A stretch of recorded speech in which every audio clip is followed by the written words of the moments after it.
चढ़ावा चोरी मामले में चंपत राय का बयान, ट्रस्ट से इस्तीफा देने के बाद चंपत राय का बयान सामने आया। एसआईटी रिपोर्ट आने के बाद सच्चाई सामने आएगी, ये कहा चंपत राय ने।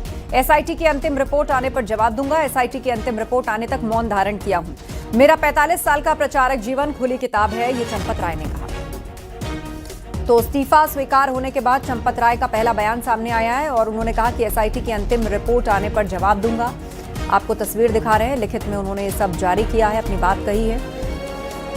निमिष गोस्वामी फोन लाइन पर जुड़ गए हैं। निमिष, चंपत राय का पहला पक्ष सामने आया है पब्लिकली, हालांकि वो कह रहे हैं कि विस्तार से बात वो एसआईटी की अंतिम रिपोर्ट आने पर करेंगे।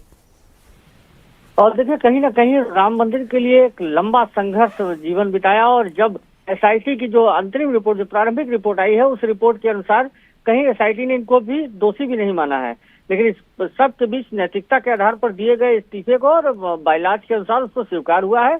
और इसके बाद ये पहला दर्द है जो कलम से निकला है और जिस पर चंपत राय ने बाकायदा अपने सोशल मीडिया एक्स पर एक लिखित पत्र जारी करते हुए ये लिखा है कि जो तमाम प्रलाप लगाए जा रहे थे, जो आरोप प्रत्यारोप लगाए जा रहे थे, मैं अक्टूबर 1991 में अयोध्या आया था, तब से मेरा 45 वर्ष का जीवन समर्पित है और इस तरीके की बातों को लेकर उनका जो दर्द है वो इस पत्र में दिख रहा है। हालांकि उन्होंने ये भी कहा है कि जब एसआईटी पूरी जांच करके और सब दूध का दूध फाइनल हो जाएगा तो उसके बाद जरूर वो अपना पक्ष रखेंगे, लेकिन पहला मौका है। आज तक मीडिया के सामने चंपत राय आए नहीं, ना उन्होंने कोई वीडियो बयान जारी किया, ना इस पूरे मामले पर कभी उन्होंने अपनी कोई प्रतिक्रिया दी, जबकि चंपत राय ही वह व्यक्ति हैं जिनको ये पता लगा कि चोरी हो रही है। उन्हीं की वजह से सीसीटीवी कैमरे, हिडन सीसीटीवी कैमरे लगाए गए।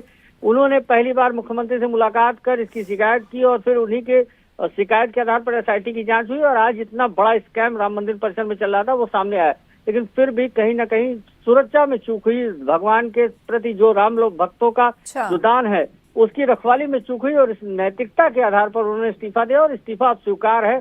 अब नए पद और नए कद के साथ नए व्यक्ति आ गए हैं, लेकिन चंपत राय का वो दर्द जो मंदिर के भूमि पूजन से लेकर के और मंदिर के प्राण प्रतिष्ठा तक, बिल्कुल उन्होंने कहा मेरा 45 साल का प्रचारक जीवन एक खुली किताब है और चढ़ावा चोरी मामले पर वो अपनी बात तब रखेंगे जब एसआईटी की अंतिम रिपोर्ट आ जाएगी। धन्यवाद निमिष अपडेट के लिए।